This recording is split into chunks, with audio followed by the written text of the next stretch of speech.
After an epic encounter last night with the Major Series, we return to Daytona for the second round of the Rowdy Energy Cup Series. And absolutely, it is going to be one hell of a showdown.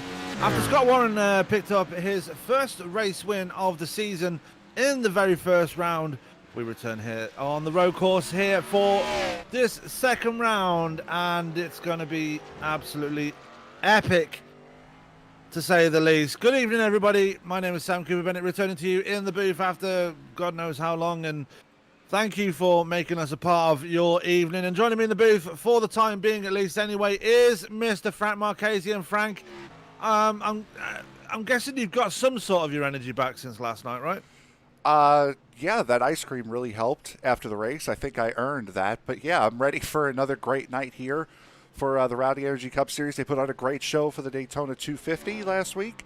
Today it's going to be just the same. A lot of drivers showing up here for the road course tonight. Yeah, 35 laps the scheduled distance here tonight at Daytona. We are on the road course this time around. And just a quick recap to what happened last week in the big race. Scott Warren picking up the first race win, drawing first blood in the first race. And what an absolute race that was last week, Frank. It absolutely was a great close finish. A lot of guys that we weren't expecting. You saw in the race info there from the recap, the top three finishers, the three podium finishers. Logan Jones was the highest qualifier out of that group that finished in started in 24th. Everybody else started a little bit further back than him. So a great move through the field. A lot of wrecks that took out a lot of good cars, especially the one early that took out the brothers Smith. But certainly a great show that was put on here last week.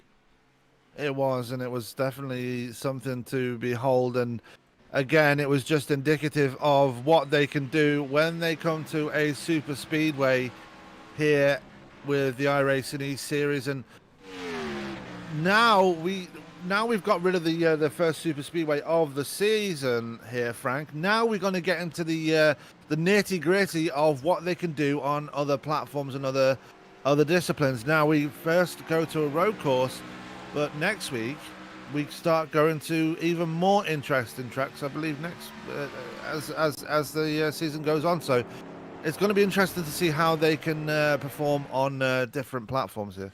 Yeah, it certainly is. I mean, we're so used to seeing these guys, you and me especially, are so used to seeing these guys just on super speedways doing the Friday night series. You weren't broadcasting the Monday night series last season, and then we unfortunately lost it for the second half of the year. These guys can put on a great show. I was able to call a race at Kentucky on Monday night with these guys here last year. They put on a great race. And next week, to answer your question, we stay in the state of Florida. We're going to Miami next week. Traditionally, the season closer for the Cup Series. Now, obviously, the last couple of years has no longer got that mantle, that one going to Phoenix, especially this year. But Homestead, always an exciting place to go, especially when it's under the lights there, Frank. It's going to be a spectacle to see when we head to Miami next week. Yeah, it certainly is. A lot of lines you can run at Homestead. You can have success up at the top of the circuit. You can have success down at the bottom of the circuit, depending upon track temperature, where you are in the day-night cycle. There's a lot of factors, but still a great racetrack nonetheless. Ticking over to qualifying now. I've just seen Connor Trafari just do the biggest flip ever going over the last chicane. But anyway, qualifying is underway. We're looking at Zach Bowman coming out of pit road right now. And winner from Friday, can he repeat that feat this week, but on the road course? He's going to go back and restart here. Looking like not seeing too much movement. Looks like Timothy Jennings might be. Yep, there's Timothy Jennings in the 51. He is the first man out. This is not going to be an open qualifying session here for these guys. It is a 10-minute time limit on this qualifying session. It is a normal standard 2-lap qualifying, though, individual 2-lap qualifying. Yeah, and that makes it a lot more simple for the race control to keep up with. Obviously, with everybody out on track, it can create a bit of controlled chaos, but with one driver out on track at a time, you can actually keep a pretty close eye on what people are doing out on track. And as we're looking at Timothy Jennings just coming out through turn 6, they're running a little bit wide, and we're going to see that a lot here tonight as he comes into Speedway 2. And down the backstretch here. Now, this is going to be interesting to see. We've got not one, but 2 chicanes for this one here, Frank, and we've seen it a lot the last couple of weeks. That second chicane going to be the difference maker here tonight. Yeah, it certainly is. It's a very difficult chicane. It's a difficult braking zone. You have to enter that braking zone being right up against the wall as Jennings misses the first corner of the bus stop. No one has just quite started their lap times yet. But that second chicane, which we're going to see here in just a minute, that is a dangerous, dangerous, dangerous chicane because you have very high curbs, an awkward entry, a very tight corner. This is, you can see it right here, high curbs, an awkward entry into a tight couple of corners. You hit that curb wrong, you are going around it, and it's not going to be a light accident. Yeah, and those high curbs around that one will do damage to your car as well. We just saw that before the end of the practice session into qualifying, and Conor Trafari kind of demonstrated that pretty perfectly. If you go too fast over those curbs, they will do some serious damage to your car. Yeah, especially with the rear end. If you clip the rear end with those curbs, it's guaranteed you're going to be facing backwards very, very quickly as we're watching Trafari now head through the infield section. And this kink is a very difficult corner in one of these cars. In a GT car or an LMP, it's flat out, not much to do. Around here, though, in these cars, that is a corner that you have to be worried about as Trafari really gets it wiggling coming out of 5. Yeah, going into 6 now as he's coming through, and he's taking a very deep line compared to what Jennings did when he went round there. It's going to be interesting. Let's go on board with Conor Trafari right now as we take a look and see how he negotiates his way around the bus stop chicane and then into the final chicane and see how he handles it. Going to be a good thing to witness and see how these stock cars handle these chicanes. Obviously, the only other time we witness a chicane on a track is when we are at Watkins Glen as Trafari negotiates the first chicane pretty successfully. Let's see how he handles the second one, though, as he takes a high line coming out of the bus stop and then goes low again, trying to set himself up for that second chicane. And it's a case of where you pick your braking points. When you come out of turn 4, that's where he brakes, and he's going to take a very, very conservative line coming through the chicane, out of the chicane, not touching one of those bumpers as he goes to start a new lap there. Yeah, you really can't, and that just goes to show how awkward the braking zone is. That car is wiggling the entire way as Trafari sets the benchmarker to 155.9. Here comes the man who was fastest in the practice session, Tony Ball. Purple in every sector thus far. It's actually just been eclipsed in the first and in the third sector for Tony, and he comes across the line. He will no doubt go to the pole at a 54 flat. Yeah, great time for him as Aaron Tribble goes up to second place in the 22. Great time for him. Nick Kessler going up to P5. Now, again, we are going to be seeing different dynamics here on this in this series. And this is another situation where we're going to see the road course ringers come to the front here compared to the oval superstars. But from what I'm seeing so far, the guys that do well on the ovals not doing too badly on the road course either here tonight. No, and this has been a week where you could have gotten a lot of practice. That's one of the good things about running this series the way they do, following the Cup Series schedule. As you see Shane Posey blow that last chicane there. We're going to go to Javon Cherry now, who's coming out of that last chicane. One of the good things about running a series like this is that it follows the NASCAR schedule, and so does the iRacing season as well. They follow the NASCAR schedule, so you can get a ton of practice around a track like this. Yeah, Cherry going up to second place there. Half a second slower, or almost half a second slower than Tony Ball. So Ball really setting the benchmark here. We're looking at Nicholas Wing now just coming out of the chicane there and down across the line in the Tide 90. Great paint scheme and a very nostalgic scheme on that 90 Mustang. Yep, absolutely. He crosses the line. Connor Trafari about to get there now. Timothy Jennings will be the next one to cross. Trafari stays in P7. Here comes Jennings into the final chicane. Aaron Tribble, Joe Gauthier, the next two to cross the line for their second lap. Jennings on personal best the whole way around.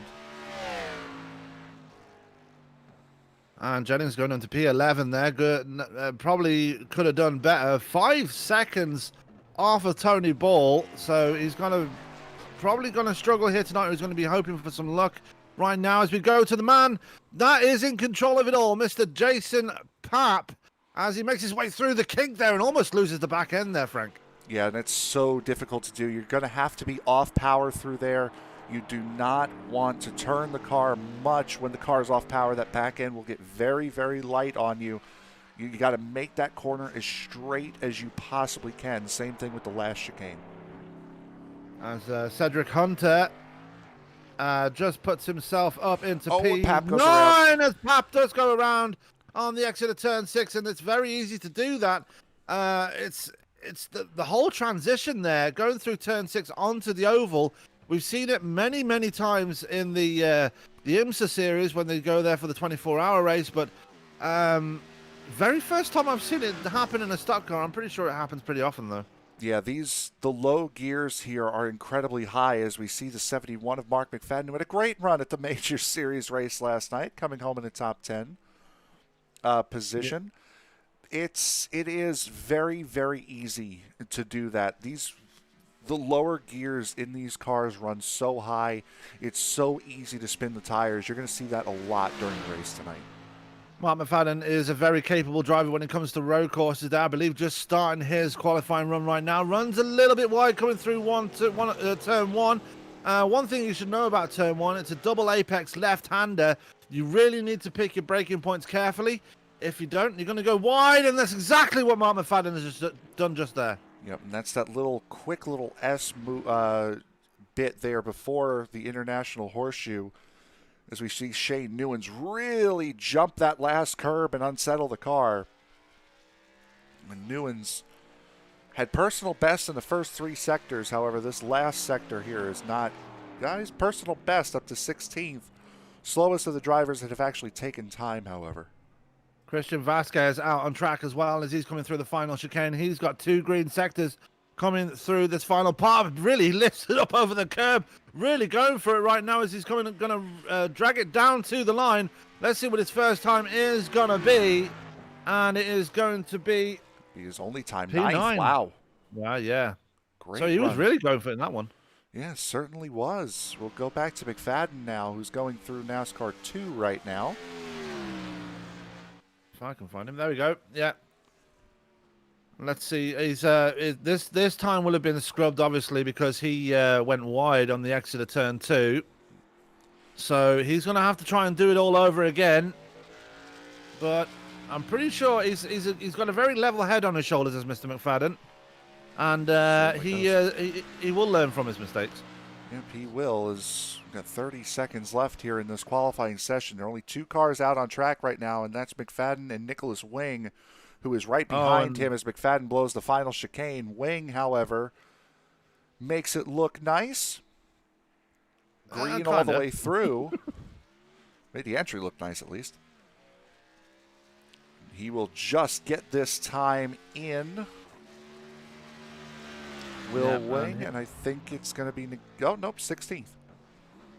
Yeah, and we still didn't get times from Mark McFadden, Landon Lacey, Jason Papp, Shane Posey, Brandon Wilson, Justin Gabehart, Zishan Dwera, Elijah Innes, and Jeff Price not putting in times here. But we're going to go to the grid for tonight's race, and it is going to be Tony Ball starting up on the pole, and he'll be joined on the front row by Jovan Cherry. Row 2 will be Zach Bowman and Brodie Smith. Row 3 will be Aaron Tribble and Cody Smith. Row 4 will be comprising of Connor Trafari and Nick Kessler. Row 5 will be Christian Vasquez and Cedric Hunter. Row 6 will be JD Woodward and Logan Jones. Row 7 will be Cruz Hernandez and Greg McConey. Row 8 will be Timothy Jennings and Nicholas Wing, Frank. Yep, that means row 9 will go to Joe Gautier and Shane Newens. Those two will round out the guys who qualified. Landon Lacey and Jason Papp will make up row 10. Row 11 will go to Shane Posey and Brandon Wilson. Row 12 to Justin Gabehart and Mark McFadden. Row 13 will see Zishan Duera and Elijah Innes, and Jeff Price will round out the field in the 27th position. So 35 laps is the scheduled distance for this one. Do not forget the sponsors of this series. Rowdy Energy being the main sponsor. Then you got Circle B Diecast, and you got Midwest Motor Customs, and we've got Butt Kicker as well. So make sure you check out those sponsors of the league, and make sure you check out the sponsors of the channel. Frank, you got a better readout than I do, so you're better off reading it than me. Give me a second here on this one. Also, you forgot about how could you forget about the fine people at iRacing iFlag? Oh yeah. How could you forget about the fine? Sorry people guys, I there do love you really. I'm sorry. Tonight for the network sponsors, at least these two we will not forget. So tonight's broadcast sponsored by DiecastNuts.com. Post your own diecast collections, add or trade to it in the shop, and see other members' collections at DiecastNuts.com and on Facebook at DiecastNuts. And by Rocket Racing Setups. Rocket Racing Setups is one of the leading setup builders for the iRacing community. Find dirt and asphalt setups, tuning guides, fuel sheets, and much more at RocketRacingSetups.com today. So 2 people getting the OLs here before the start of the race. Jason Papp going to the back and Brandon Wilson going to the back. So we got 2 people receiving penalties at the start of this one. But as of right now, we are ready to go racing for 35 laps here. The pace truck will make the very sudden left turn on towards pit road. And now Tony Ball will have control of the field. Round 2 is about to get underway here at Daytona. And the green flag flies. We are racing for round 2 of the Rowdy Energy Cup Series as they go flying in towards turn 1 here, Frank. And Javon Cherry. Oh, there goes the 4 of Kessler. Boy, lucky for him it was only Kessler. As half the field goes wide, they're going through turn 1, but Kessler now able to get it going. Didn't look like any contact, just looked like he got in too deep. Yeah, very, very scary moment there for the 4, and that's dropped him back all the way to P8 right now, and it's actually he's probably going to be even further than that back now, as he's got the I will get it in a minute. Be Landon Lacey in the 35. Yeah, that's Landon Lacey. It's Landon Lacey right behind him. Oh, that's Cruz Hernandez. Watch out! Cruz! Oh, right into Christian Vasquez. Oh, and that is a disaster for Cruz Hernandez, and Vasquez getting involved in that one as well. Let's go back and take a look at that one, as it was a very, very unfortunate incident there, especially for Cruz Hernandez. He went through the grass, just lost it coming out of the kick there, straight across the horseshoe, and Vasquez just had nowhere to go. Yeah, the 23 of Logan Jones also took a hard hit there. Cedric Hunter was involved in that as well. As we'll take one more look at it from overhead, you can just see he gets out of, you're right, just gets into the grass, out of the kink, and with these wonderful iRacing grass physics, there's nothing he could do at that point. No, you're just basically along for the ride there. It's like driving on ice once you get on that grass. And even though they don't have weather physics in this yet, it's still going to be very slippery once you get down there. As we're looking at Cruz Hernandez, he's back up and running once again, but very way off the pace now. Yep, down in the 26th position as we get back up to the front here. We're still on lap 1, by the way. As Tony Ball will lead lap number 1. Javon Cherry, P2. Brodie Smith, Aaron Tribble, Cody Smith rounding out the top 5. And Tony and Javon have really pulled out a nice lead here. Yeah, they were 1 and 2 in practice right now, and they are really, really getting away from the field. Brodie Smith, though, the man that put it on the pole for the Daytona 250 last week, is under pressure from Aaron Tribble right now. Tribble looking like he's very capable on road courses. Same for the other Smith brother behind him, Cody Smith in the 42. Doing very well for himself with Conor Jafari right there. Very much a very close battle there for that 3rd spot. Yeah, it certainly is. And boy, Tribble really hit that curb going through the kink there in that 22. Not the normal number 22 that we're used to seeing on that car. One of Logano's Shell Pennzoil schemes we're used to seeing on that 22, but a nice run for him. Last lap as well, we've Nick Kessler, Shane Newens, and Shane Posey had an issue. Here's Kessler going into the final chicane, trying to put a dive on Lacey, lock the rear tires up, and spins off. We'll see if Shane Newens up there. Shane Newens behind him, getting it wrong. And Shane Posey, I think, did the same thing coming in a little bit after that. Yeah, we've got a retirement already. Landon Lacey is out of this race already, so not really sure what's happened to him there. And yeah, they're just going back and looking at Newens. Big incident there. It looked like Nicholas Wing might have been involved in that one as well. As we go back to the front here, again, that gap really spreading out between Jovan Cherry and Brodie Smith, as we're still seeing things going on around the track here, Frank. Yep, last chicane here. This is a big little battle here between Cody Smith, Connor Trafari, Zach Bowerman's in here. Cedric Hunter is just off of this little trio here, as Trafari had a nice little look going into the final chicane. Can't quite get the move done here going into turn one. And you got to think that this all this fighting early on in the race is helping Tony Ball and Jovan Cherry getting away, but really exciting to see all this going on, as I've seen more problems for Nick Kessler in the background there. Yeah, Kessler's been having issues, as you see. We're riding on board with Zach Bowerman getting passed by Cedric Hunter going into the International Horseshoe, and you can hear how long he has to be off the throttle going through that kink. Like I said during qualifying, a GT car or an LMP, you can run full throttle there. In these, it's impossible. It is, but it's going to be a bit different next year when they bring out the Gen 7 car. Yep, it is. They will have 6 gears to work with, so yes, they will. It's going to be a lot easier for those road course drivers that are willing to drive this one. And part of me says it's good, as we've got problems for Logan Jones here. Big problems for Logan Jones. And JD Woodward involved as well. I think he's stuck in that wall. Yep, he had to tow it. He was stuck in the wall there. Was the 23. We'll see what happened. I'm sorry, this is Price, pardon me. Here we go, coming into turn 6. Woodward, does he go for? Yeah, Woodward on the brakes a little too late. And both of them go into that wall, unfortunately, for Jones, unable to bounce off of it the way the 11 did. Yeah, and he's had to tow that one, unfortunately, and he is going to be on the back foot big time now after that one, as we go back to the front of the field right now. And Tony Ball just absolutely storming away at this one already. Yeah, and I've been paying attention. Tony has run a ridiculous amount of practice laps here. He's run multiple NIS races here. He's been in A, B, and C fixed races here all week long. So he's got a pretty good understanding of this track. And if it wasn't for Javon being behind him, he would be, I think about 7 or 8 seconds up the road now. Yeah, he would be. And thankfully he's not. And he's got a bit of a challenge there, as we're going back to this battle between, well, actually it's not really a battle anymore. They're all kind of spread out a little bit. Yeah, it's Cody Smith just really putting it on the line here, as he's still got Trafari and Cedric Hunter right behind him. This battle for 5th place really heating up now, as Aaron Tribble's starting to get away from these three now.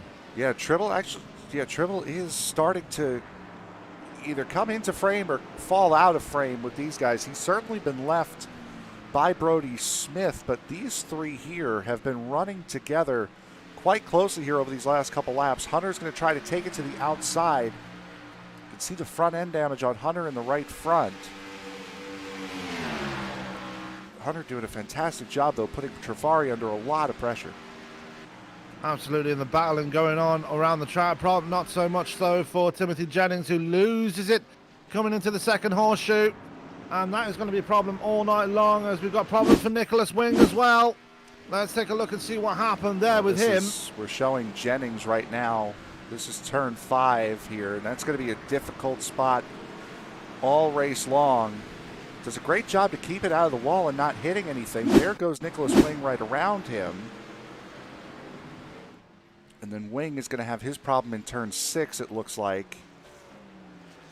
Little too deep, runs it straight on.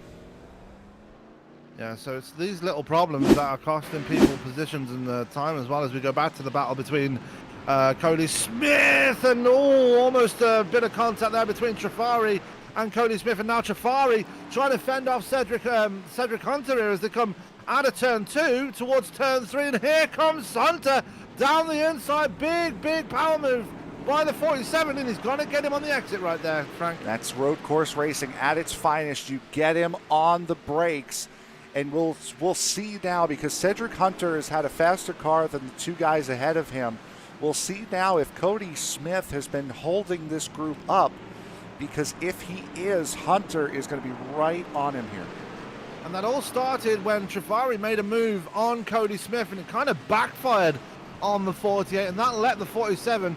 He sensed blood in the water, and once he saw that, that was it. And there's Cedric Hunter running very wide. He's really driving on the edge, trying to get up the field here.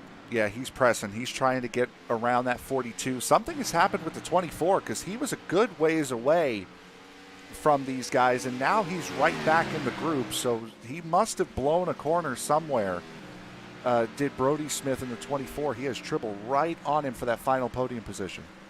Yeah, Brodie Smith making a very uncharacteristic mistake in that number 24 Mountain Dew machine as he comes out of the bus stop, and a big slide there for him as well. So I wonder if he's burnt his tires off already. That could be a possibility. He's running a very high line coming through Speedway 4 and in towards the final chicane, and Tribble right there, and Cody Smith isn't too far behind either. He's still got Cedric Hunter right on his rear bumper. Yeah, this whole group, this 5-car group here, looking quite competitive. The whole lot of them here.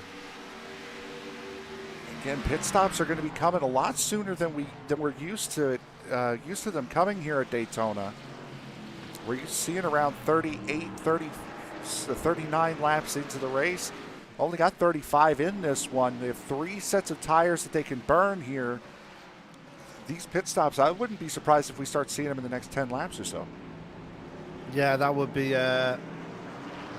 probably a right thing to predict here, as we've got Tribble in trouble here. He's got Cody Smith trying to look around his outside, coming into the kink there, and I'm thinking that was a mistake by Aaron Tribble coming through the International Horseshoe. Yeah, a little bit of a slip through the horseshoe from Tribble, locking up just a little bit, and boy, Cedric Hunter really sent it on the 42, runs wide, but he's going to have a straighter run out, able to build up that speed.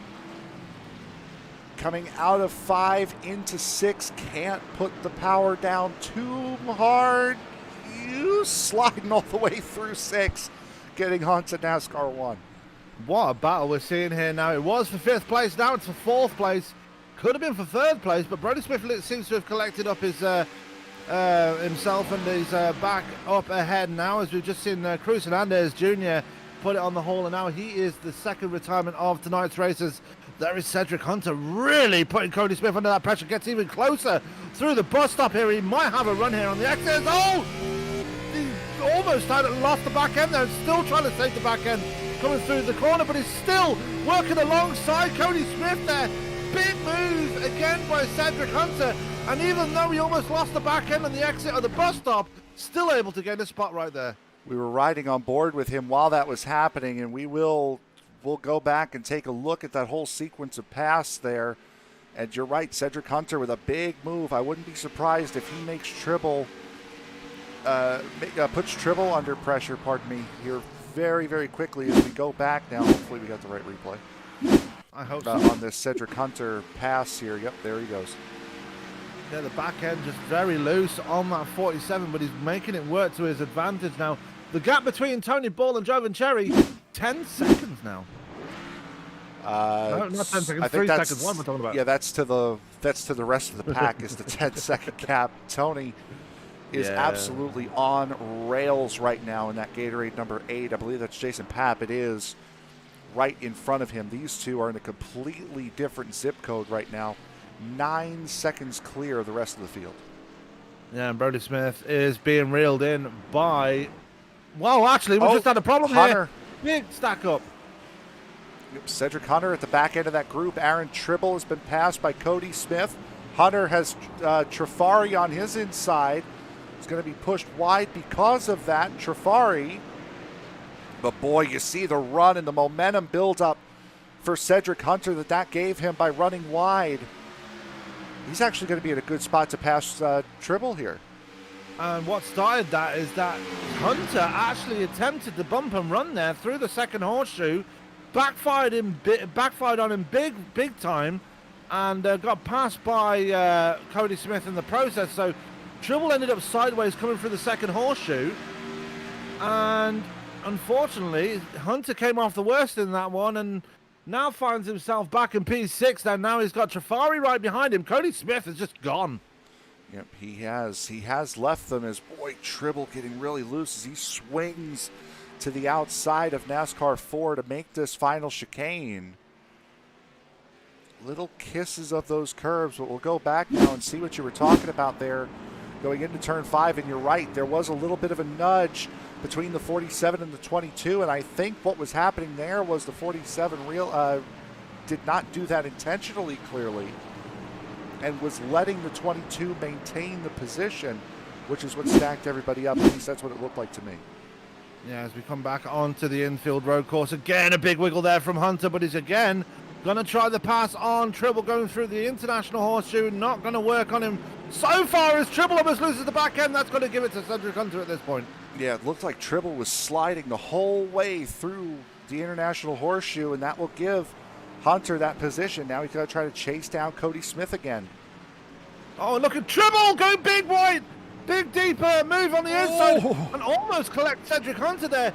And Tribble, I think, having big problems with that car right now. Yeah, we'll go back and look at it here. Pretty much did this. Oh no, this is under braking. A little too much rear brake, and wow, Cedric Hunter incredibly lucky to have not gotten clipped, as I think Brodie Smith has had it Brodie off. Smith has had a big off there in the turn 6, just blew the corner completely. That has let his brother through at least, and now will find himself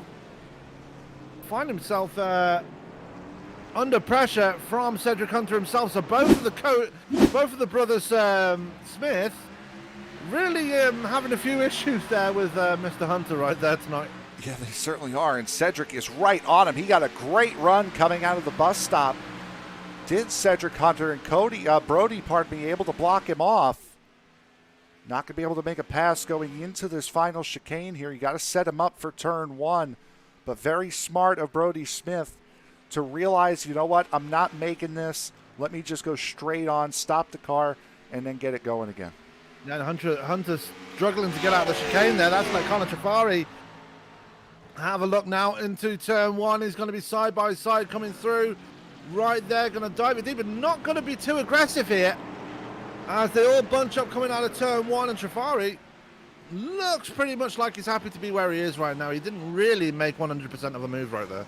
Yeah, he's trying also not to slide up into that 47. He sees how loose and wild that 47 is, so he's also trying he's trying to give him enough space and enough room to try to be able to work around him without getting hit. Another battle starting to brew here. Behind these guys is a battle between Aaron Tribble, Nick Kessler, and Zach Bowman. Now, these guys have been closing up. Obviously, that mistake by Tribble put him back there with those guys, but this trio right here setting themselves up for a nice, decent little battle right now. Yeah, and Kessler's done a fantastic job. Remember, we saw him backwards in turn 1 on the opening lap. He has done a great job to be able to compose himself and get going again here, battling up for the 8th position now, running in the 8th position, battling for 7th with Bowman behind. Yeah, as Kessler able to get away from Bowman at least, and Tribble able to keep the car underneath him long enough to get away from Kessler at least, and that battle is brewing, but it's not quite as close as the guys in front of him, as it looks like Jason Papp is now a lap down and he's about to be lapped by Aaron Tribble.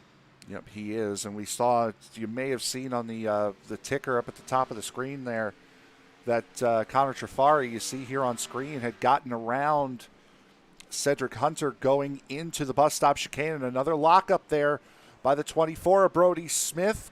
Just bounces off that curb, and now Trafari's going to get a look to the inside of the 24. Yeah, and that is not going to be good for your tyres. With this banking as it is, they have got road course tyres on these cars, so they are a very different dynamic contact. Yep, the 24 of Brodie Smith is around. Yeah, Brodie Smith going around, and that would start with contact between Trafari and Smith, and I think Cedric Hunter was involved in that one as well. Let's go back and take a look at it as they come down towards turn 1 here, and Hunter making a bit of a move there, but I think it was Trafari out braking himself, and Brodie Smith just not having anywhere to go. Yeah, I think that's what it looked like to me. As we'll get a look overhead as to what happened here. As Trafari coming into turn 1, wiggles and comes out in front of the 24, and unfortunately, the 24, who was a completely innocent bystander there, is the one that gets the worst end of it. Yeah. As we go back to a bit forward now, as Cedric Hunter actually has reeled in Cody Smith again. So Smith starting to fall back into the clutches of the 47, and this battle can resume very quickly. Yeah, Hunter has already gotten around Cody as well. So Cedric, we know Cedric's quick. We've seen that 47 is quick. Looking at the best times for these two drivers, a 1:56.83 for Cody is his best time. Cedric Hunter is right around 3/4 of a second quicker at a 56.1, and now here comes the move. Wouldn't be surprised if that's Cody saying, you know what, go for it.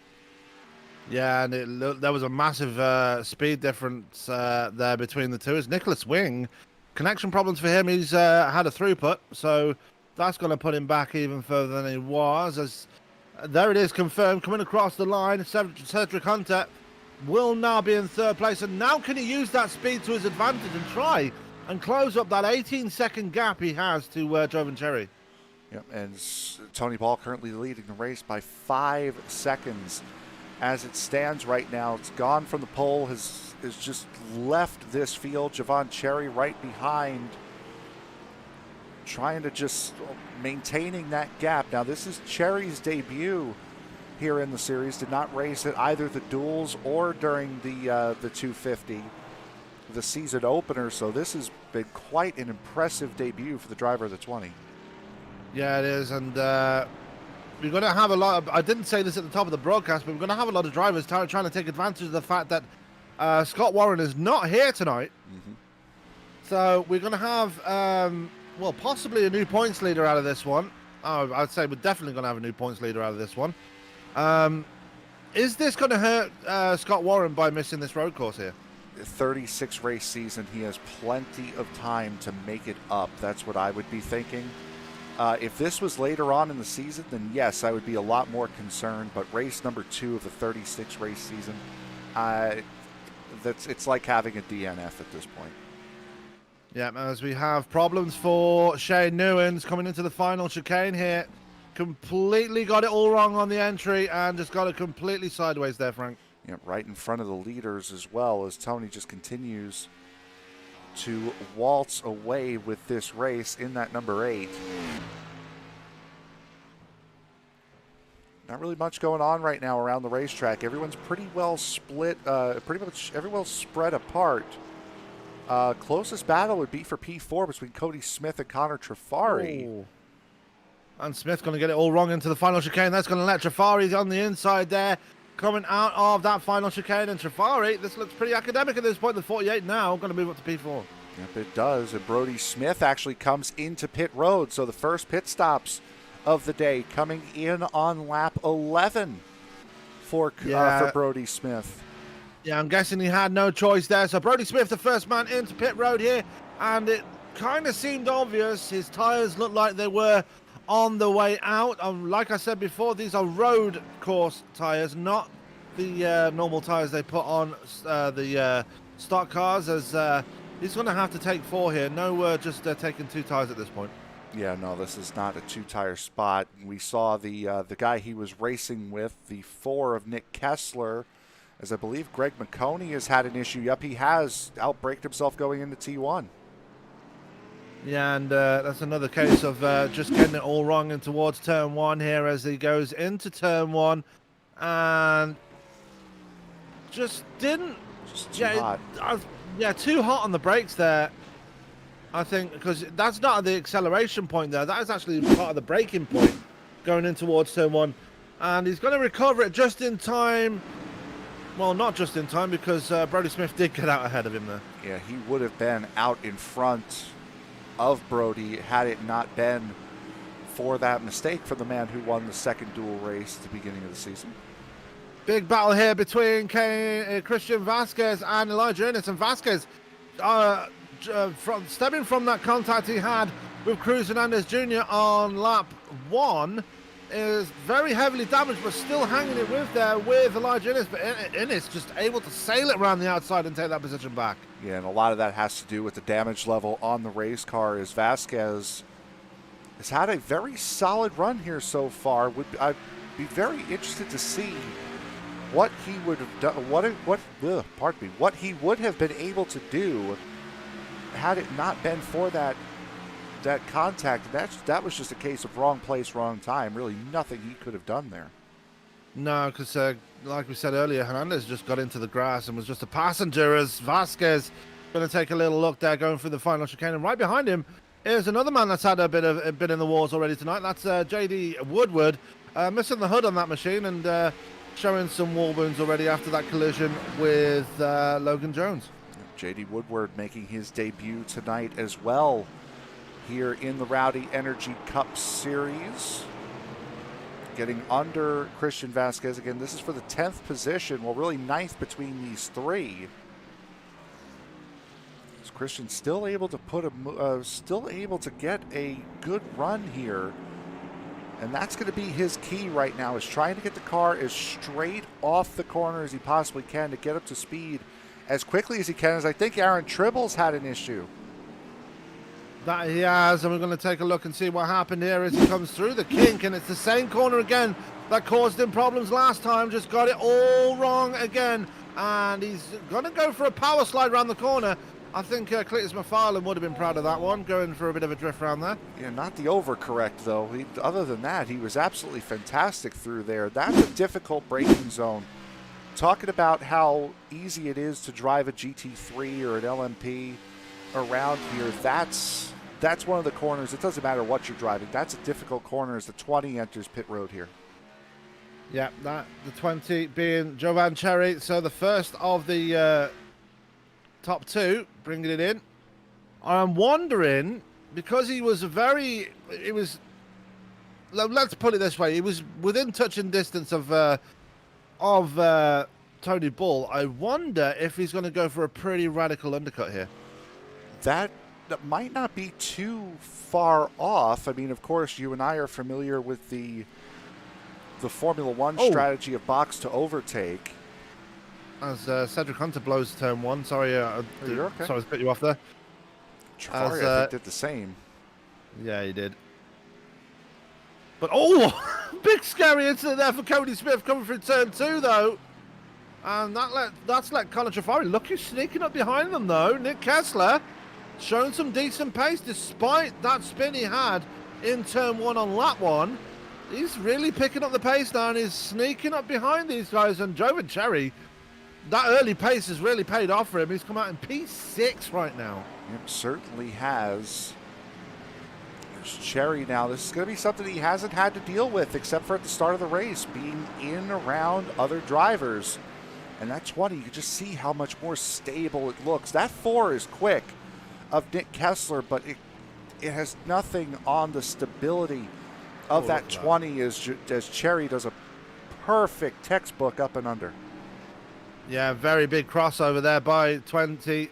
Jovan Cherry moving his way up to P5 right now. We've just seen Aaron Tribble in pit road right there, and he's got fresh boots on his car, and you can kind of understand why he's gone into pit road and got new tyres, because he is absolutely battered those things, and almost gets it wrong coming through the kink. Oh, again. Cody's got it wrong, though. Oh, Brodie did get it wrong. Cody. Sorry. At the bus stop. And look at Cherry just fly right through. Oh, my goodness. He's on a mission, is Mr. Cherry. And like I said, he's going for that undercut, I think.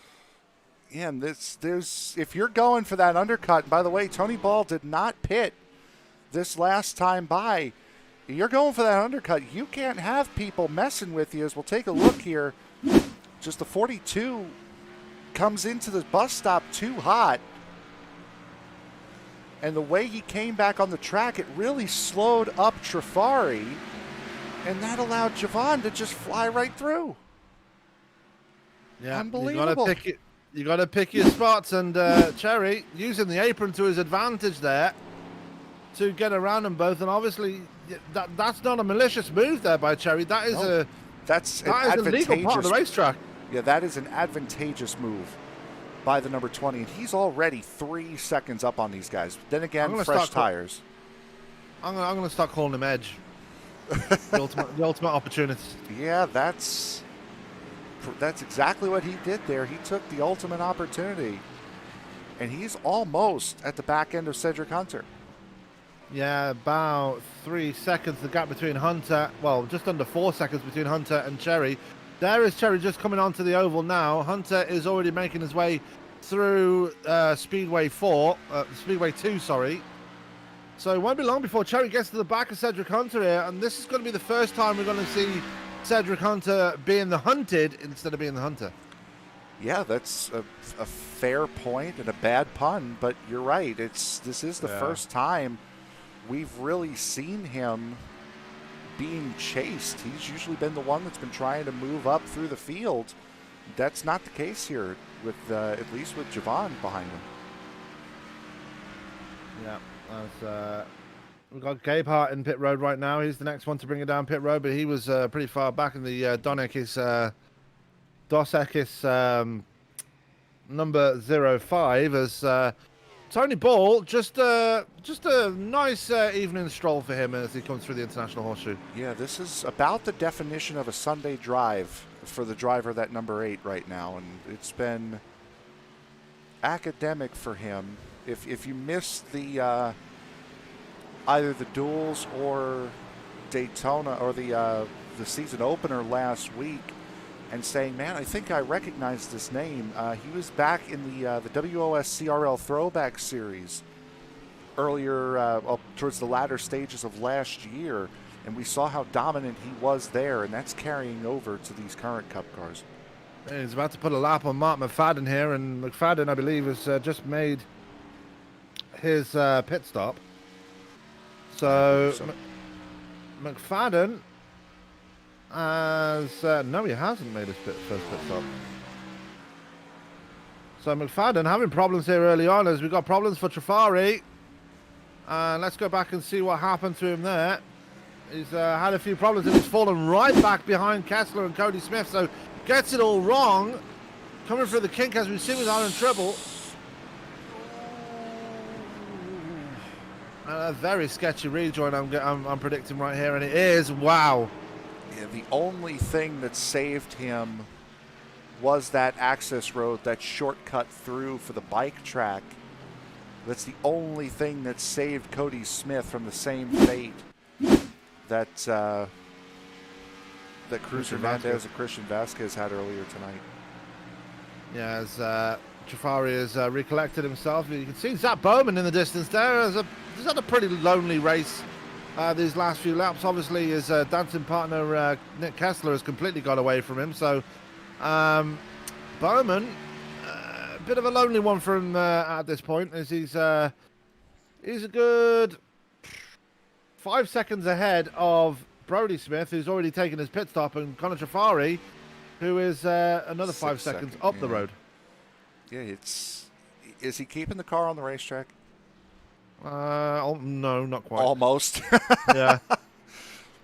He's had a very quiet night. He's been doing what he needs to do.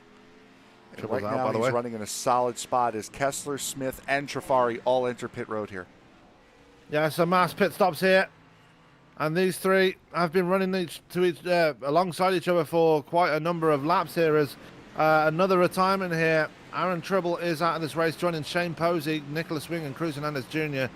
and Landon Lacey, as Nick Kessler's going to get a big run coming down the pit road. That is a fantastic pit stop by the 4. Yes, it absolutely was, and what a view of that we had, too, over the grandstands. But Kessler, you're right, had a big run coming out of pit road. I think he was able to jump both of those guys. Yeah, he was, and it remains to be seen. He did get a lot of speed. He went through some pit stalls as well. As here comes Cody Smith now trying to get that position back.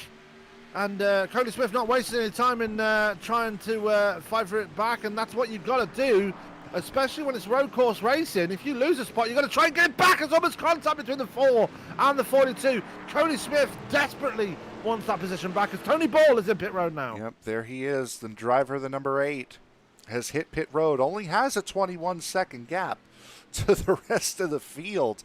And that's one of the things. It is going to be very difficult to speed on pit road here because of how slow you are coming out of that chicane. Stops perfectly in his box. Now as we throw up the track map, look for the 20. There he is. Javon and Sam, perfect box to overtake strategy. Javon Cherry to the lead.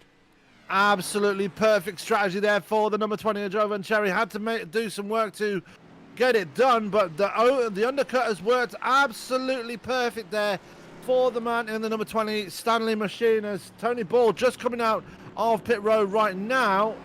As I'm seeing Cedric Hunter and Zach Bowman also in pit road, but Cherry just hit the nail right on the head there, and all he's got to do is put his head down and try and make it to the next pit stop now. Now here's the thing. What is half of 35? That's the 51 of Timothy Jennings around. That's a 17.5 one. What lap? How many laps do we have to go? Less than 17.5. I'm guessing Jovan Cherry has pit at the halfway mark of this has pit at the halfway mark of this race. Cherry might need to take a splash and go to finish this race out. It's good to have a mathematician in the booth with me. Anyway, I'm not a mathematician. That's why I was asking you.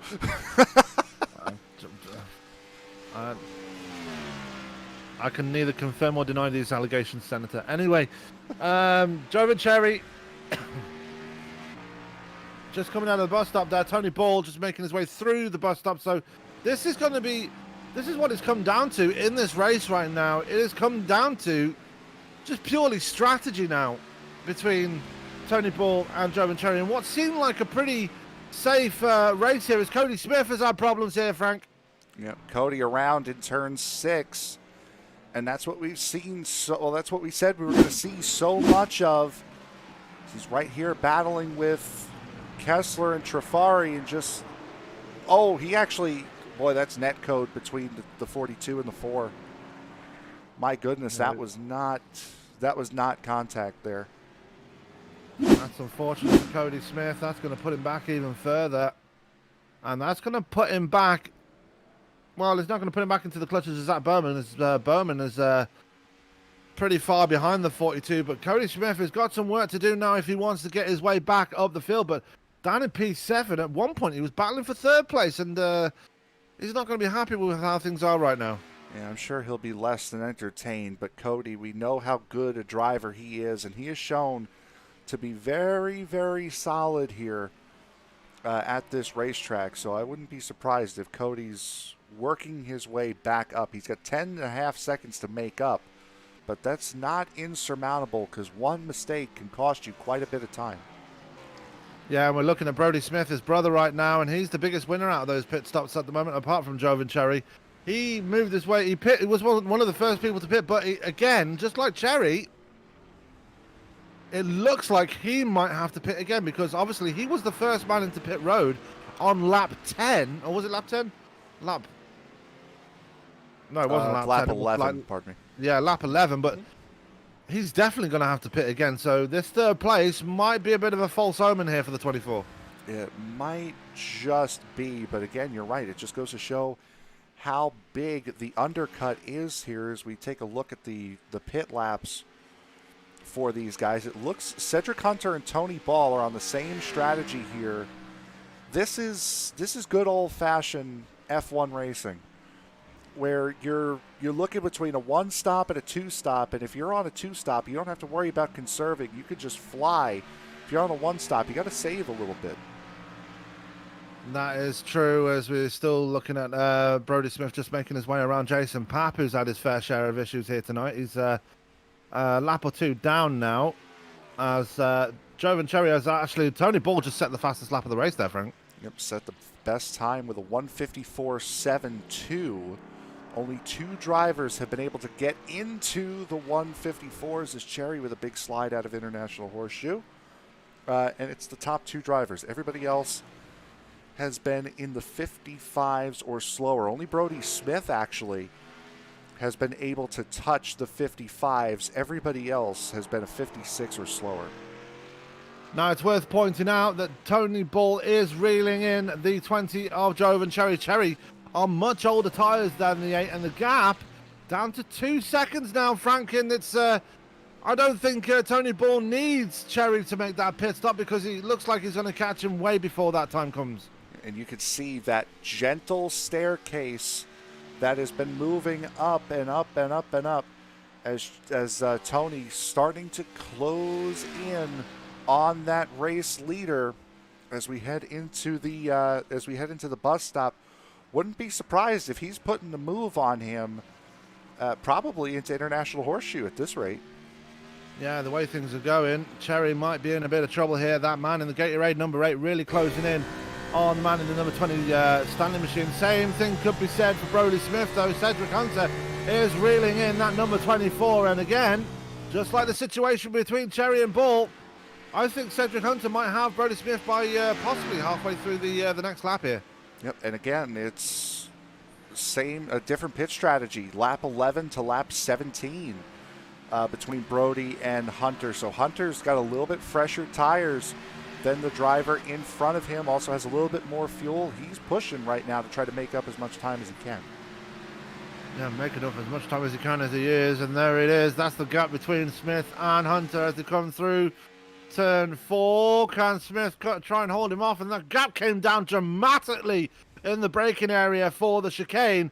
And Hunter, well, he might get him before that. Oh, there it is. So Brodie Smith cannot... He knew he had to pit again. Didn't realize he was going to pit this early, though. I'm trying to split the race up into thirds here. He's going to have only 15 laps to get done on this last set of tires. Now, we do have 3 sets of tires, or 4 total tonight. 3 sets of tires to change onto, as we got a battle for the lead here going back onto the oval.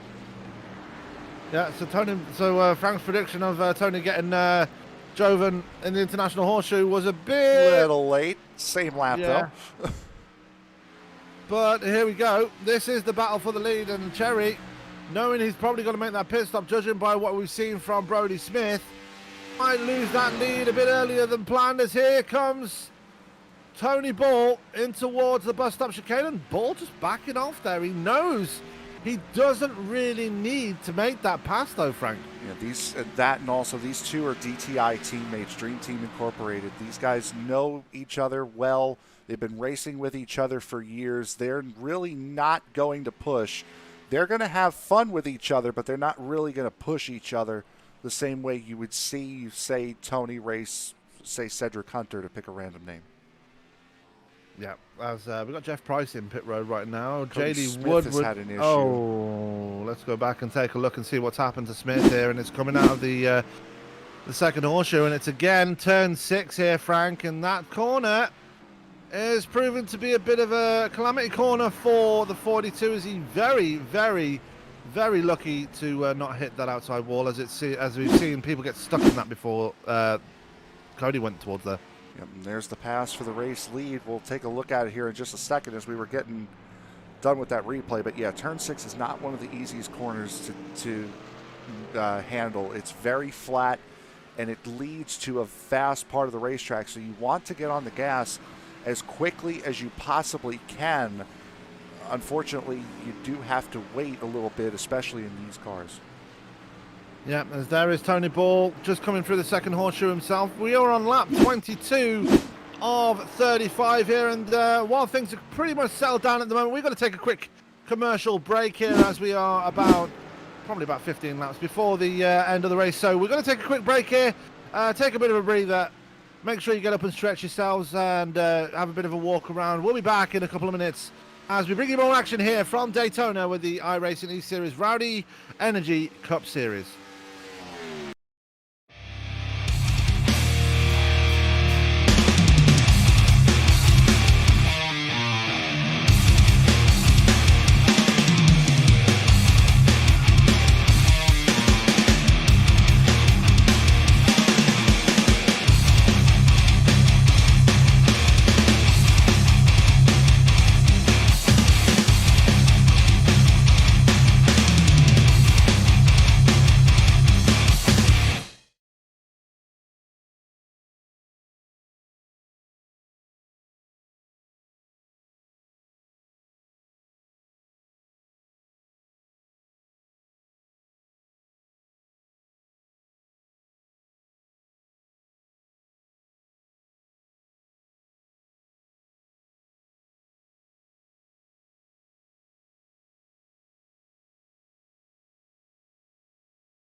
Tonight's broadcast of the Rowdy Energy Cup Series is sponsored by diecastnuts.com. Post your own diecast collections, add or trade it in the shop, and see other members' collections at diecastnuts.com and on Facebook at diecastnuts.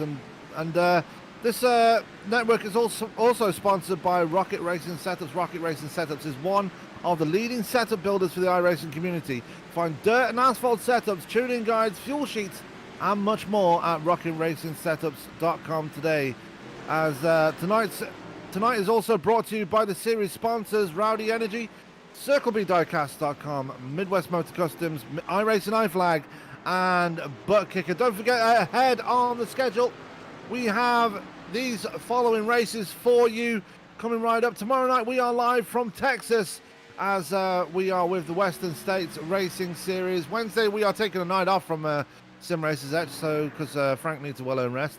USRA is back as well with Phoenix on February 25th as well. On that night we do have the Dirty Old Bastards 410 Sprint Series as they head to Williams Grove, and then on Friday we have the iRacing E-Series as they head to Talladega in the trucks. And Frank, you know the Super Speedway just as well as I do. Not a favourable vehicle for those guys out in this league. Yeah, no, these guys are not big fans of the truck around a super speedway setting. At least it looks as though they're fine. They seem to be fine with the trucks overall, but in a super speedway setting, not favorable. Not at all. As we're going to take a look at the battles out on track right now, Cedric Hunter enjoying a pretty hefty lead over Conor Trafari now, and the gap between Tony Ball and Jovan Cherry has grown to 4 seconds now. We've got people making pit stops. We've just seen Greg McConey go into pit road from P12, and just lots of things going on. Not really much in the way of battles. We've got the two Smith brothers, though, gearing up for a battle, it looks like. Yeah, we had caught that just as we were going back to the racetrack. Brodie passing Cody. Cody has made 1 pit stop. Brodie has made 2. That was a battle for the 6th position, and a little bit further back, battle for the 9th position. Christian Vasquez and Elijah Innes have not left each other alone. No, they've not. And Vasquez, for those that are just joining us, that heavily damaged car caused by the out-of-control machine of Cruz Hernandez Jr. on lap 1. For those, if you want to go back and look at it, it was a pretty hefty crash, Frank. Hernandez Jr. Oh, it's the 67 of Gautier. Just Gautier just losing it through the chicane, and Innes just almost losing the back end there. But going back to the story there, lap 1, the cause of that damage, Cruz Hernandez Jr. just getting it all wrong through the kink, and just passenger through the grass, and Vasquez nowhere to go. Yeah, no, we're watching it right here. Boy, Cedric Hunter was right in that as well, so he got incredibly lucky. Again, that was right there on the first lap of this race. And that's where all that damage on the 86 has come from. Still has shown a lot of great pace with the car as damaged as it is. And if you're wondering, no fast repairs tonight, which is why that car is still in the state that it's in. And if you're also wondering what has happened to Cody Smith, well, he's in pit road right now. He's now taking his 2nd pit stop. Now, this is interesting because he was one of the people that took a later pit stop here, Frank. Does that mean Tony Ball has to pit again, maybe? I don't know. It could also be a strategy for Cody to not have to worry about saving the car as much for the final 10 laps of this race. Just go completely hammer down and just send that car around this place. He has taken his 2nd to last set of tyres here tonight. That's his 3rd set of the night. And he's rejoined back in P10, so very comfortably still in the top 10, a good 13 seconds ahead of JD Woodward, and a further 7 seconds ahead of Greg McConey. But back at the front here, Tony Ball, that's just asked a big question there, Frank. Like I said, Tony Ball, he may have pitted at halfway. Is he going to have to bring it in again, or is he going to try and save it to the end? I think he's pretty safe anyway. I think he would be. I think the two, if there was anyone saving, I think it would be the guy behind him. I think Jovan Cherry might be the one that's saving a little bit. He's going to have to, if he goes the rest of the way on fuel, he came in on lap 13. He's going to have to do 22 laps on that set of tires and a tank of fuel, and that might be a big ask around this place. So he might have to come in again. And if he does, if you're me at least, the earlier the better. He does have a 31-second gap back to Cedric Hunter, but the pit delta around here is 39 seconds. So that could just leave yourself with enough time to get back to where you were, is basically the roundabout way I'm taking to say. Massive problems for Conor Trafari. We're going to show you a replay of this right now. Coming into the International Horseshoe, just gets it all completely wrong, and a bit of contact there from between himself and Nick Kessler as well for good measure, Frank. Trafari struggling now on those older tires as we get closer to the end of this race. Yeah, that was a hefty hit with Kessler, and that's just too much rear brake, number one, and two, and this is more so what it is, just too hot on entry, causing those rear brakes to lock up because he's trying to brake a lot harder because he knows he's too hot. So a mistake from Trafari again, has time to make that mistake up, and you can just see how much these cars spin the tires down in first gear with how he came out of that final chicane. And that has helped out Nick Kessler. Remember, he had that spin on lap 1 in turn 1. Well, he's recovered fantastically, and pretty much a very big candidate for an old award we used to give out, the ESPN Driver of the Night.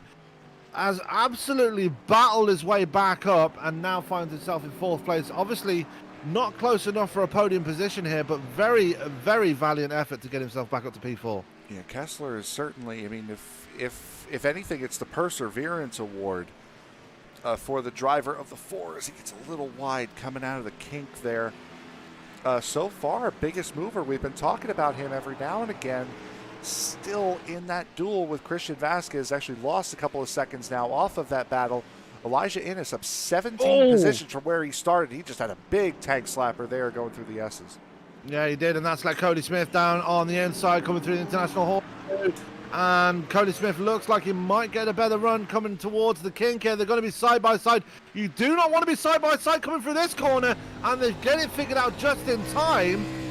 Oh, that would have been scary if they went side by side right there. Yeah, that was a big dive from Cody Smith as well as we're riding on board with him. We're going to see he is going to take that position away from Elijah Innes.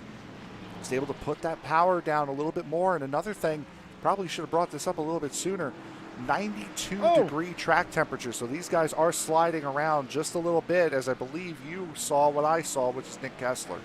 Yeah, Kessler, big mistake coming through the bus stop chicane. Gets it all wrong and hits the outside wall. That is going to do it. That valiant run he had, just like yesterday with that number 16 machine in the major series, just going to come to a crash and halt right there, and you've got to feel for the number 4 Nick Kessler right now. I think Kessler's having more problems, and that was on the back end. Boy, he's really holding up Brodie Smith, pardon me, right now. Oh! Yes, Brodie doesn't have a front end anymore. I think there may have been some contact there. Yeah, you might want to look back in the replay there. Brodie Smith went right into the back of Kessler, and Brodie Smith is not happy with that one. Oh, I Tried can imagine. to run him over on the exit of the chicane, and no front end on the 24. Kessler's back end is caved in, and that was the lifeline that Trafari needed, and another more contact after that one. Oh, yeah, they're still going at it, these two. Yeah. As we go back live, Brodie Smith just will not leave Kessler alone. These guys are probably, if this was a real-life race, these guys are going to be fighting in pit road afterwards. These guys, I think, if we're going to go back and we're going to see what happened in International Horseshoe. Wow, yeah, no, that's a parking. I'm sorry. He did not try to brake there at all. And that's just got Zach Bowman involved as well. Bowman trying to avoid these two, and that might be the cushion that Kessler needs, as Brodie Smith is no longer a competitor. He's become a missile at this point. Yeah, no, that's not okay. And I completely understand where the aggression and where the anger is coming from. That's a spot where you would expect Kessler to stay down on the inside and let him go. But such a tight corner, you can't expect somebody to let you go through in that turn. Like I said, I understand where it's coming from, but that's not okay to do. Not at all, and thank goodness for Bowman being there, because that would have got even more ugly if Brodie Smith was still right behind Kessler. And Bowman is going to pick up from, is going to take advantage of this one, and I'm guessing with the damage on the back of Kessler's car now, and the clean nature of Bowman's car, Bowman won't be long before he moves up another spot here as they break for the final chicane. I think Bowman and Brodie Smith are actually teammates, so yeah, they are. I think if this was a girl fight, I mean, Brodie Smith would be saying, "Hold my earrings," and Zach would be holding them back and saying, "No, it's not worth it." Yeah, I don't think.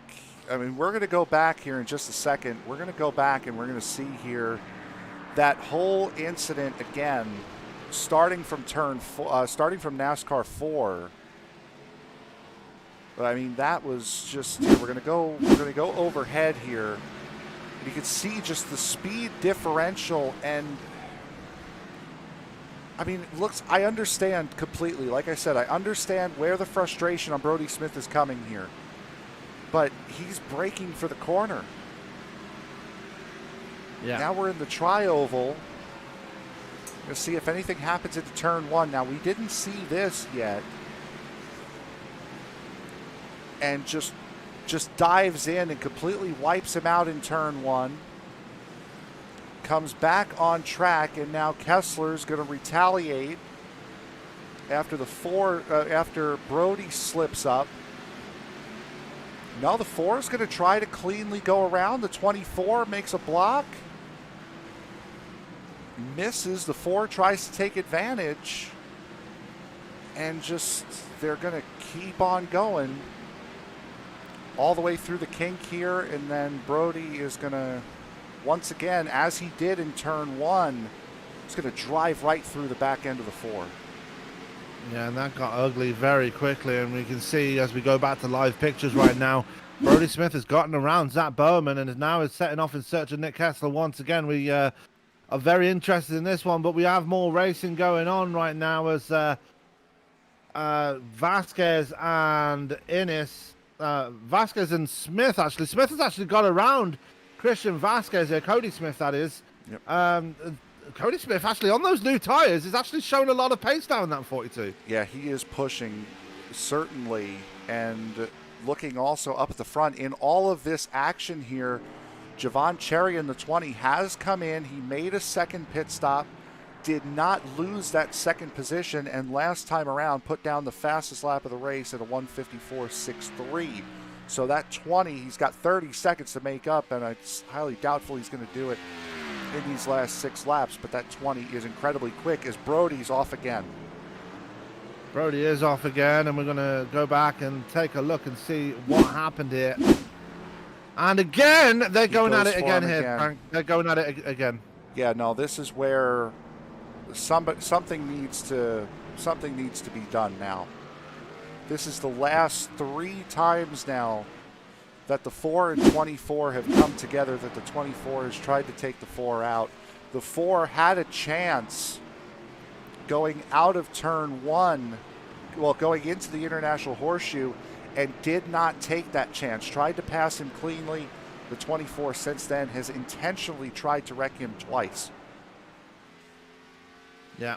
And again, that's left Zach Bowman. I know he's Brodie Smith's teammate, but he's caught in the thick of it right now, and you've got to feel for Bowman as he's right there with it. And while this is all going on, Cody Smith is starting to catch up to these guys as well. So the 3 teammates almost coming together, but under acrimonious circumstances. And with how much these guys have been wrecking each other, it's not surprising that Cody, has caught right up, has brought Christian Vasquez with him. Elijah Innes has fallen off quite a significant amount as Bowman and Kessler. Oh, I think Brodie was trying to let Cody go, and that got a little heated going into the last chicane. I don't think there's any aero left on that 24. We'll the amount of times...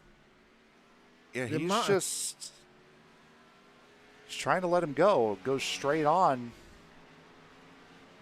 That probably looks a lot closer from this angle than it actually was, but... And I hate to be negative, but it kind of takes the... it kind of leaves a sour taste in your mouth when things like that happen in what has been such a great race so far here tonight. No, it has been incredibly good, and like I said, I completely understand why Brodie is annoyed. I completely understand. The guy is going quite a rate of knots slower than you are, moves up in the braking zone, but he is braking for the corner.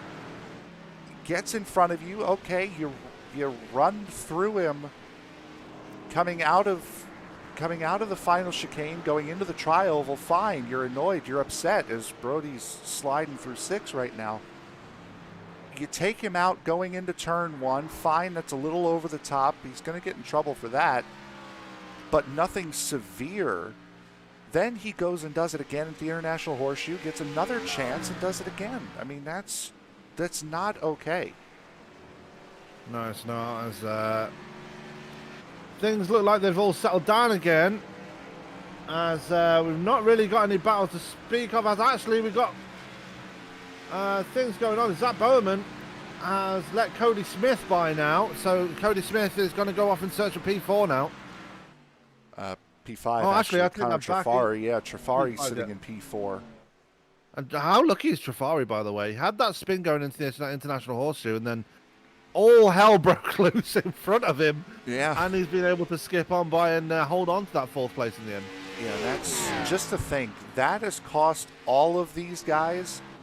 30 seconds on track at least by all of those antics.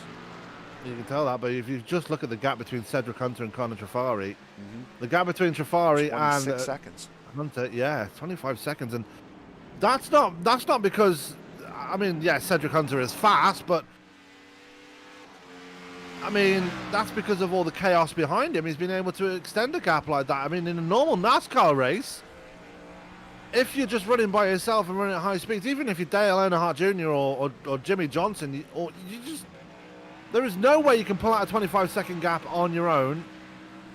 It's all been down to the chaos behind him that Cedric Hunter has been able to pull out such a big lead over everybody else behind him.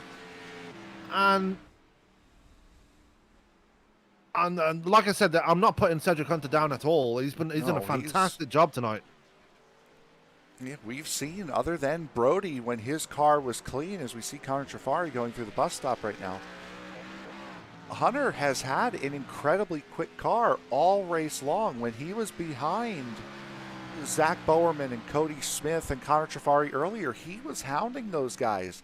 He is quick. He is very quick on merit. But you're right, Trafari had that mistake that put him back. And then everything between Kessler and Brodie Smith started, and that's put him out way ahead. Speaking of Nick Kessler, he's been passed by Cody Smith now. Smith now is up to P5, but he's got a 19-second gap to make up to Connor Trafari. So the spots from the first 4 spots are pretty much locked in at this point, as we are literally 4 laps to go now. 3 laps to go. Tony Ball coming through NASCAR 3 and 4 right now, lapping Mark McFadden in the 71 for Jawbone Motorsports. And that is worth noting because there is a team championship on the line here as McFadden blows that final chicane and will stop to allow Tony to go through. Good heads-up driving by McFadden there. Almost wasn't good heads-up driving as he went right under the 8 going into the final chicane.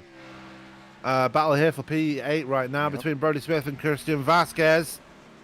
Now Vasquez is another driver, even though his car is extremely damaged and just as damaged as Brodie Smith at this point. Looking to take advantage of all that shenaniganry. Brodie's driving angry right now, and Vasquez has been 2 seconds a lap quicker than Brodie at this point. So Vasquez going to try and put a move on Brodie Smith here. Is Brodie Smith going to try and defend here? I don't think he's got the speed in the car to do it, but he's going to try it anyways. He's pulled out a bit of a gap over Vasquez as they come through turn 2, Speedway turn 2, down towards the bus stop. So Vasquez looking to advance himself. One driver we've not really spoken about tonight, and he's sitting in P14. And I'd like to give everybody, at least one driver, a shout out in this. Well, try and get all the drivers shouted out in this race. Seixas Duera, we've not said one single thing about him all night tonight here, Frank. We mentioned him on the grid, so we've said something about him tonight. But he's had a very calm and quiet race.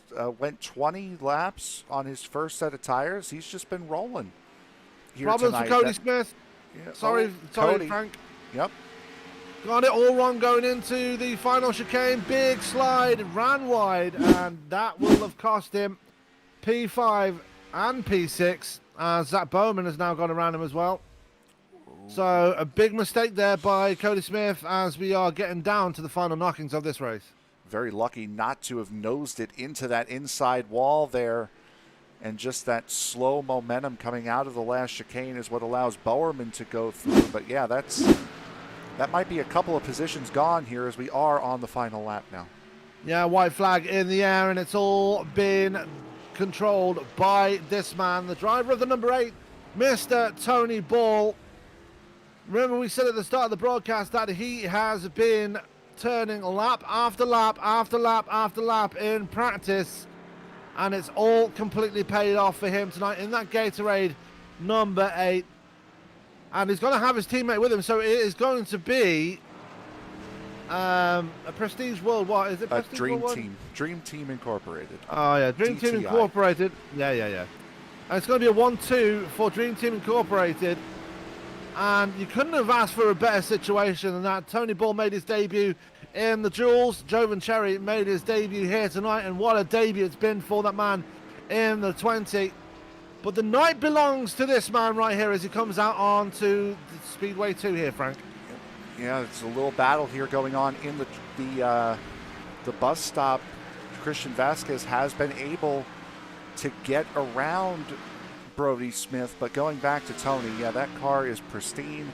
Started on the pole, has had virtually no competition from behind him all night. The only time he was not in the lead of this race was in the pit cycle when Jovan Cherry pit, was it 4 laps before him, made that time up incredibly quickly, and you can see him weaving through 3 and 4. It is all over. Just get through 2 more corners. Absolutely, as he comes down towards the final chicane for the final time here tonight at Daytona, and he will claim road course honors early on in this season as he will go on to the playoffs, and it's going to be Tony Ball that wins at the Daytona road course in that Gatorade number 8. An absolutely dominating performance by that man in that Mustang, and you gotta be very much in awe as we've seen Jovan Cherry just coming out the final chicane himself, and he will cross the line. A fantastic debut for him.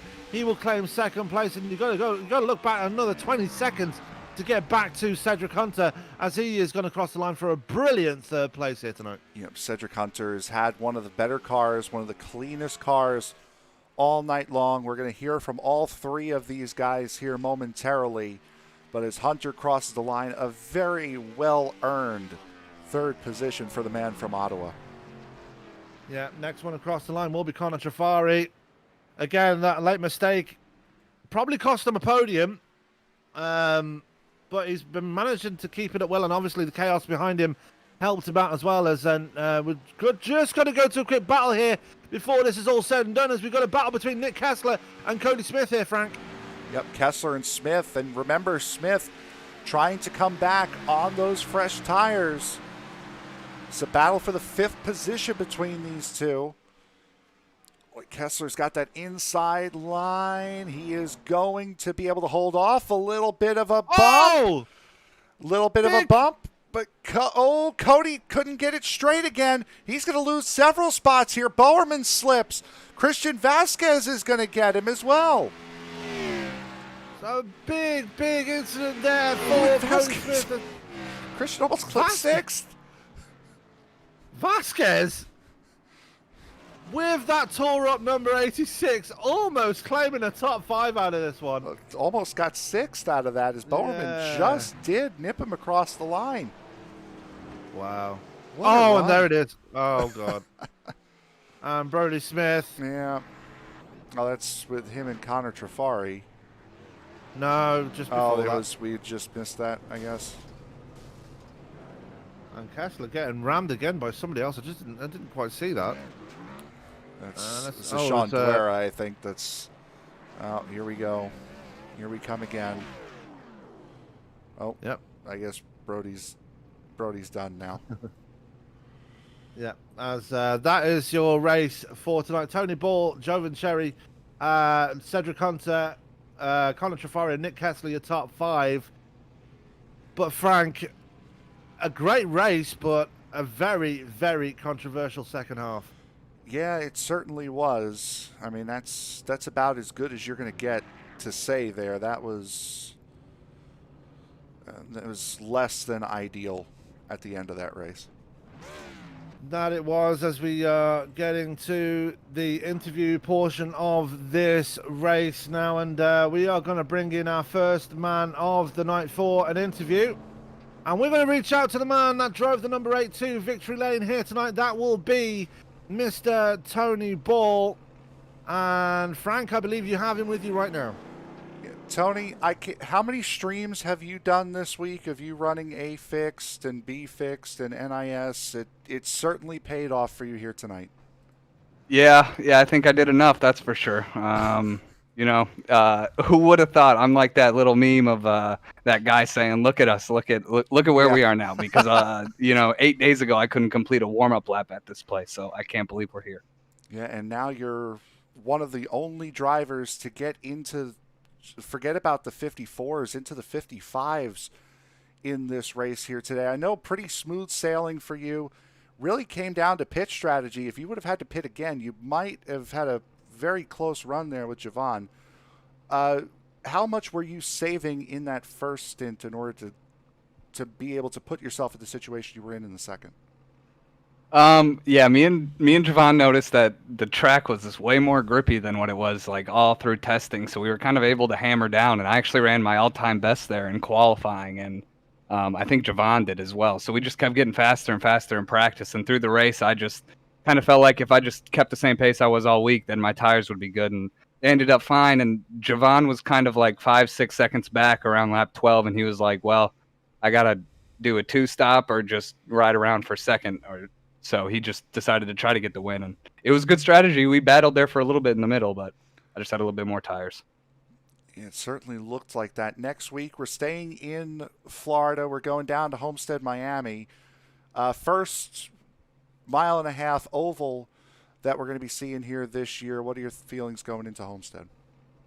I love the 1.5 miles, so I'm happy to see Homestead.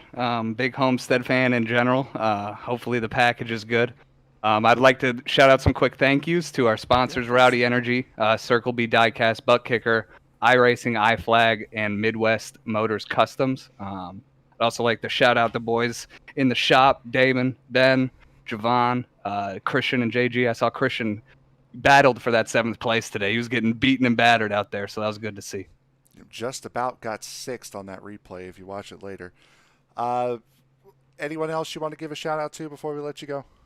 No, I just appreciate you guys for broadcasting the league. Appreciate everybody who's involved in setting up the league. All right, there is your winner tonight. 2nd race of the season, Tony Ball. Congratulations, bud. So that was our race winner, Tony Ball, bringing home in dominant fashion here tonight. Now, joining me in the booth is the man that drove the 47 to 2nd place here tonight, Javon Cherry. Javon, 2nd place on your, I think it's your debut here tonight. Got to be happy with that one? Oh yeah, that was a lot of fun. I wasn't expecting to run that well, to be honest. But once we did, I just knew Tony was the man to beat. We just had to try to keep up with him. And as he started pulling us later on, we just, we tried to do something different with the 2-stop. Didn't really work as good as we thought it would, but still was able to drive home to 2nd place. So I'll take that any day in the debut. Yeah, we saw you attempt the undercut there with the first pit stop there, and it worked in your favor, but you had a bit of work to do it. They were just literally beating and banging each other in front of you. You just sailed right on by, especially through that section in the bus stop. Yeah, they were running really hard there, and I knew I just had to get by them as quick as I could because I couldn't let Tony get too quick ahead of us. But he just was really, really quick, and it was just a lot of fun. Got to thank all the sponsors: Rowdy Energy, Circle B Diecast, Butt Kicker, iRacing, iFlag, Midwest Motor Customs. Man, that was just a lot of fun and a really, really good blast there. Absolutely, and it looked like you had fun out there. Just absolutely, your team put on an absolute dominant performance here tonight, claiming 1 and 2 on the podium. And from a team perspective, got to be happy with how things have started this season. Oh yes, 110%. You know, we knew we're the new guys coming in here, so we had to try to make a statement, and I believe we did that coming into this race. You know, a race that isn't really a super speedway. You know, one that you really have to drive. So I think we did that. I think we put our mark on the league, and you know, everybody's gonna know who we are when we come through the rest of the season. Absolutely. And moving on as the season progresses, next week we stay in Florida as we head down to Homestead, Miami. What are your thoughts as we head to our first mile and a half track of the season? I don't know. I think it's going to be whoever can keep the throttle down the longest, not burn up the tires, keep their car clean. Really, it's going to come down to who can just save the tires and stay out front the longest. That's going to be the main goal. But I know it's going to be a good race to watch. Absolutely, always fun at Homestead, Miami. Well, congratulations on your second place there, Jovan. Anyone you want to give a shout out to, say thanks to, before we let you go? Oh man, thanks to everybody coming out and watching. Thanks to you guys for putting on an amazing broadcast. I know you guys had a good time up there watching that. And just thank everybody for just a really, really fun race. Thank the team for putting this car together. And man, I just can't wait to go to Homestead next week. Yeah, absolutely. So that is Jovan Cherry driving the number 20 Stanley machine. Coming up in second place. Congratulations one more time, and we'll see you next week at Homestead. Thank you, guys. See you guys. So that was Jovan Cherry joining me in the booth. Joining Frank now is the man that's probably had one of the more eventful races of the night. Cedric Hunter is with him right now. Cedric Hunter, third place finisher here tonight. Sir, you had one heck of a race, a really quick car in the middle of that field. What was it like battling for a vast majority of this race? It was quite interesting. I didn't have the qualifying result that I would have liked to. I think that on short run pace, I was probably around a fifth place car. So just once the rubber and everything kind of start wearing out, that's when the practice laps that I said beforehand kind of paid off.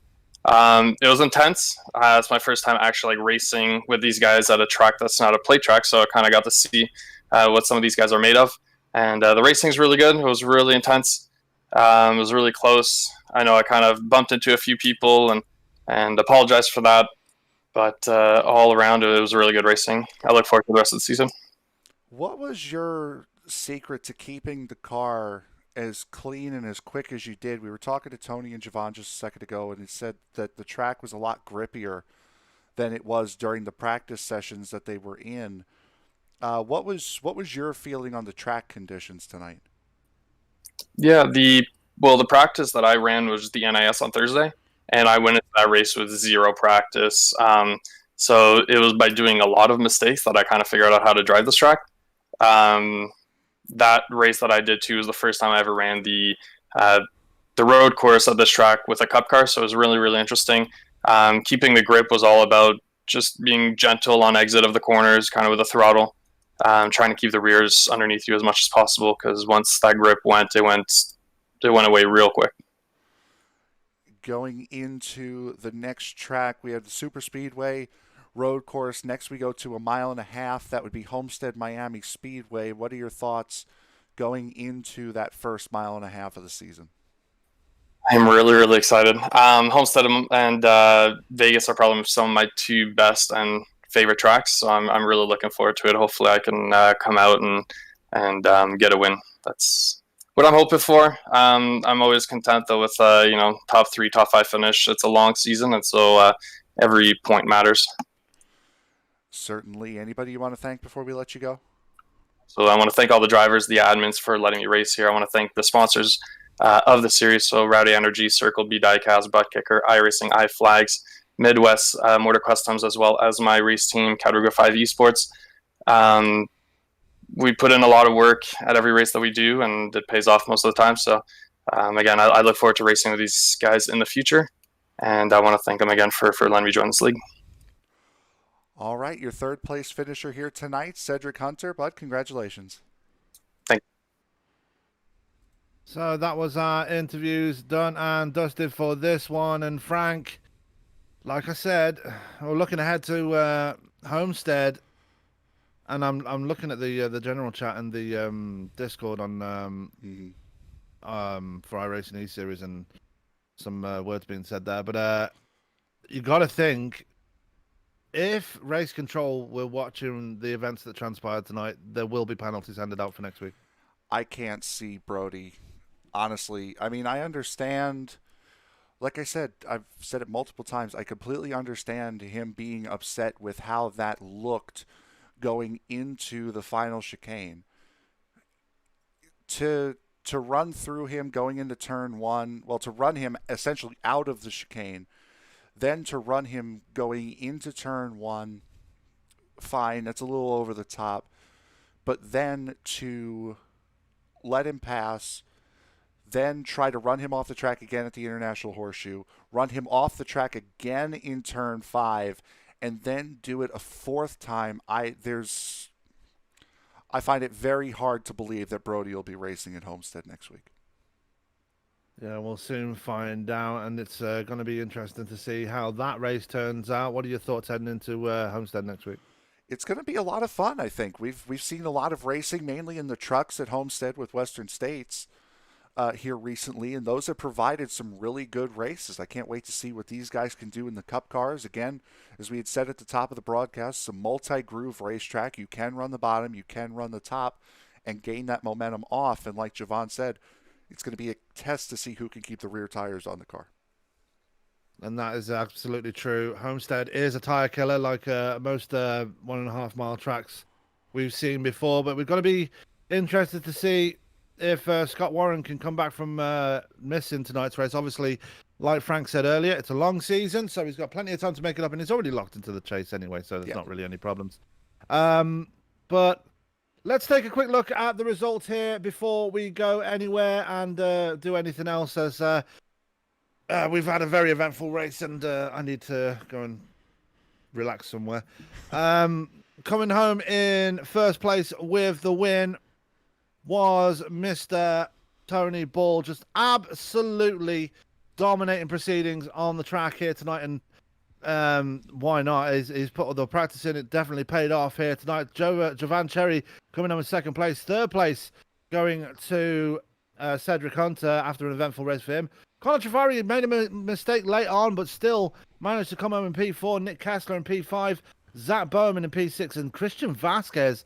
That contact on the first lap there did not deter him at all, as he comes home in P7. Cody and Brodie Smith make up 8th and 9th, and Elijah Innes rounds out your top 10. JD Woodward, another man that's been in the wars tonight, he finishes in P11. Good result for him in the end. Greg McConey in P12. 13th going to Jeff Price. 14th going to Zishan Dwera. And 15th going to Justin Gabehart, Frank. Yep, Mark McFadden coming home in the 16th position here tonight. Logan Jones, 17th. Joe Gauthier coming home in the 18th spot. Shane Newens in 19th. Jason Papp had a mare of a night. Same thing with Newens, rounding out the top 20. Brandon Wilson coming home in the 21st position. We saw Timothy Jennings around several times tonight.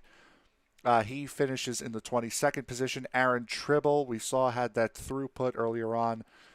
Coming home in 23rd, Nicholas Wing, 24th, Shane Posey, 25th, Cruz Hernandez Jr. in 26th, 27th, going to Landon Lacey. So that is your results for tonight. Do not forget that we have more races up and coming on the schedule as the week goes on. Tomorrow night we are back with Western States as they head to Texas. You can catch, I think it's me and you on commentary, and no, it's me and a newcomer to the series. Oh, you and a newcomer. So good to hear for that one. I get a night off. That's fine by me. That's going to be fun, and you can catch Frank on leading the commentary for that one.